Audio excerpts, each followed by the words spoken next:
नमस्कार, मी विशाल पाटील. 7 PM खास बातमध्ये आपल्या सगळ्यांचं स्वागत. मुस्लिम तरुणीला मुंबईमध्ये घर नाकारल्याचं प्रकरण ताजं असतानाच आता आणखी एक धक्कादायक प्रकार उघडकीला आलेला आहे आणि आता फटका बसलेला आहे तो आपली मुंबई अधिकार वाणीनं म्हणणाऱ्या इथल्या मूळ निवासी असलेल्या मराठी माणसाला. मांसाहारी आहारात म्हणून त्यालाच घर विकण्यास एका बिल्डरनं नकार दिलेला आहे.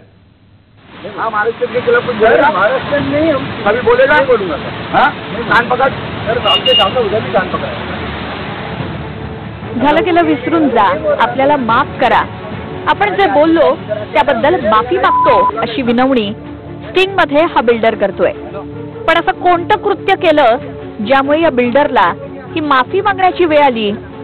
कशासाठी तो या युवकाकडे गयावया करतोय? आता काकुळतीला आलेल्या या बिल्डरनं काय अपराध केला होता ते ऐका या पीडित तरुणाच्या तोंडून. मराठी हो क्या? मला बाहेर रुको 10 मिनिट. तर मी 10 मिनिटं बाहेर थांबलो. 10 मिनिटं मला अर्धा तास त्यांनी थांबवलं आणि बाहेर आल्यानंतर त्यांनी माझ्याशी बोलणं वगैरे केलं. फ्लॅटची रेट्स वगैरे सांगितले एकदम एक्स्ट्रा सांगून. ते XYZ अगर पैसे नाही पडले तर ठीक आहे, नाही घेणार. त्यांनी मला सांगितले रेट्स वगैरे. मी ठीक आहे. नंतर मी बोललो मला ते हे द्या, ब्रोशर द्या. तर त्यांनी मला सांगितलं ब्रोशर नाही आमच्याकडे, आम्ही मराठी आणि मुस्लिम लोकांना फ्लॅट देत नाही. तर मी बोललो असं का? तर बोलतो आमच्या साहेबांनी सांगितलं मराठी मुस्लिम लोकांना फ्लॅट द्यायचा नाही, आम्ही फ्लॅट देत नाही. मला असं का? तर बोलतात नाही, बोलतो आमच्या सेटने सांगितलं कारण का ते मांस मच्छी मटण खातं म्हणून आम्ही देणार नाही. मांसाहारी आहात या एकमेव कारणास्तव मालाडमधल्या श्रीनाथजी बिल्डरनं वैभव रहाटेला घर विकण्यास नकार दिला होता.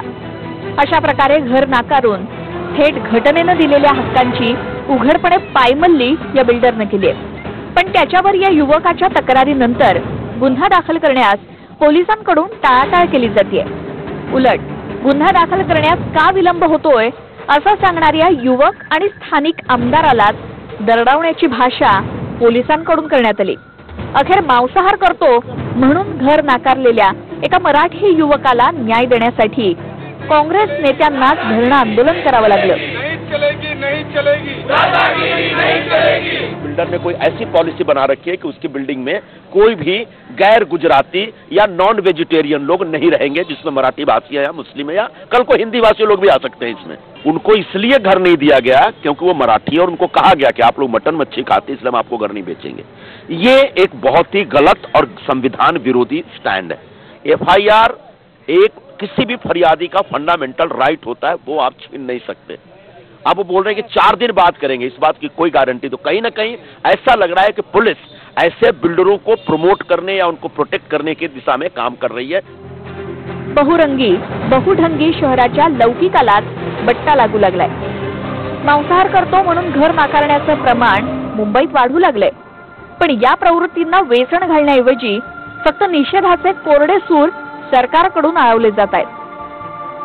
वैभव रहाटे हे फक्त प्रातिनिधिक उदाहरण असून कित्येक बिल्डरनी शाकाहार विरुद्ध मांसाहार अशी या शहराची फाळणी कधीच करून टाकली आहे. या फाळणीचे 10 चटके मग कधी मुस्लिम मिसबा कादरीला बसतात तर कधी मराठी वैभव रहाटेला बसतात.